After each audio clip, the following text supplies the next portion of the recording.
আজকে থেকে 2 দিন আগে মাইলস্টোন কলেজে যে হৃদয় বিদারণ ঘটনা ঘটেছে, ছোট ছোট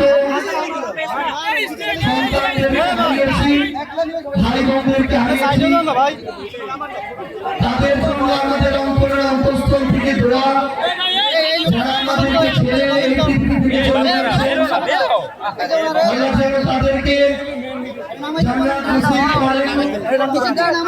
যারা এখন হাসপাতালে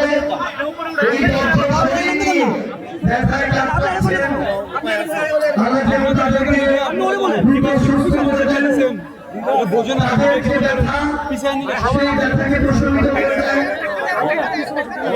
যখন আমাদের নবী সাল্লাল্লাহু আলাইহি সাল্লামকে আগুনে নিক্ষেপ করা হয়েছিল, আল্লাহ সেই আগুনকে শীতল করে দিয়েছিলেন আমাদের নবী সাল্লাল্লাহু আলাইহি সাল্লামের জন্য।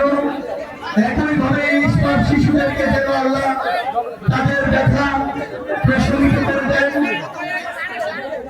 সংগ্রামী সহযোদ্ধারা, আমরা বাংলাদেশে তদন্ত কমিটির খেলা দেখতে চাই না।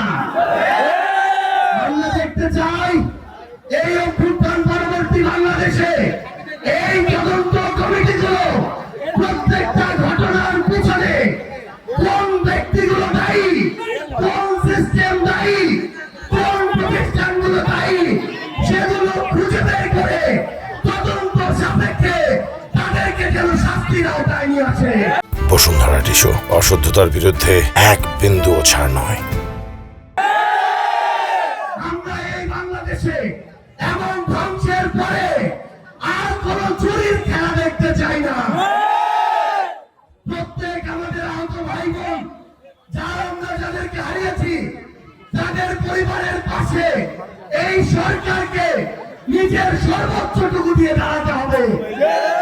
তাদের ওই নিষ্পাপ সন্তানদেরকে ফিরিয়ে দেওয়ার মতো সামর্থ্য এই পৃথিবীতে আর কারো নেই। কিন্তু এই সরকারকে, এই দেশের বিচার বিভাগকে এই ঘটনার তদন্ত সাপেক্ষে সুষ্ঠু বিচার নিশ্চিত করতে হবে এবং সেই দায়িত্ব এই সরকারকে নিতে হবে। আমরা স্পষ্ট করে ঘোষণা দেই, আমাদের অনেক মত থাকতে পারে, ফ্যাসিস্ট বিরোধী যারা লড়াই করেছি মত পার্থক্য থাকতে পারে, কিন্তু সেই সুযোগ নিয়ে আওয়ামী লীগ এবং তাদের দোসর আমাদের মধ্যে ঢুকে অরাজকতা তৈরি করবে, সেই সুযোগ আমরা এই বাংলাদেশে আর দিব না।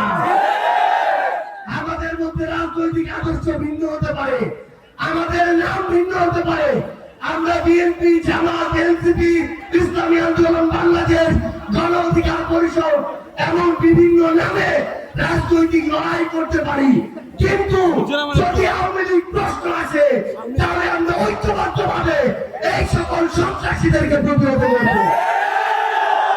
সংগ্রামী সহযোদ্ধারা, আমাদের নিজেদের মধ্যকার মত পার্থক্যে ফাটল ধরিয়ে সুযোগ নেওয়ার জন্য অনেকে বসে আছে।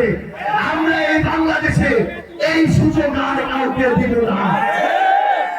আমাদের অভ্যুত্থানে যারা শহীদ হয়েছে, আহত হয়েছে, তাদের উপরে এই যে হত্যাযজ্ঞ, এই অন্তর্বর্তীকালীন সরকারকে এই গণহত্যার বিচার নিশ্চিত করতে হবে, রায়গুলোকে কার্যকর করতে হবে। নাহলে এই অন্তর্বর্তীকালীন সরকার আমার শহীদ পরিবারের, আমার সন্তান হারানো মায়েদের, ভাই হারানো ভাইদের এই যে টাকা, এই যে দায়বদ্ধতা, সেটা এই বাংলাদেশে মৃত্যুর পূর্ব পর্যন্ত কোনদিন এড়িয়ে যেতে পারবে না। সংগ্রামী সহযোদ্ধারা, আমাদের লড়াই মাত্র শুরু হয়েছে। আসলেই আমাদের এই যুদ্ধ এখনো শেষ হয়নি।